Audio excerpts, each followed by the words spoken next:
என் பள்ளி நாள் கதை. ஒரு சிறிய ஊரில் சுந்தர விநாயகர் மேல்நிலைப் பள்ளி என்ற பள்ளி இருந்தது.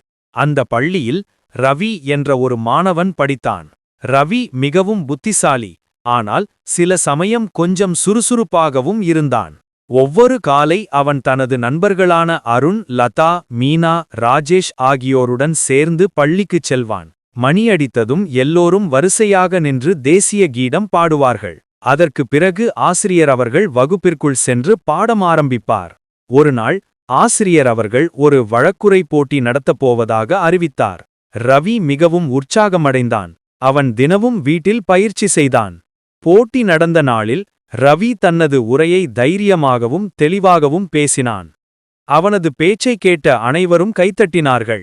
ஆசிரியர் ரவியை பாராட்டி, "இதுதான் உண்மையான முயற்சி ரவி, உன் எதிர்காலம் பிரகாசமாக இருக்கும்" என்றார்.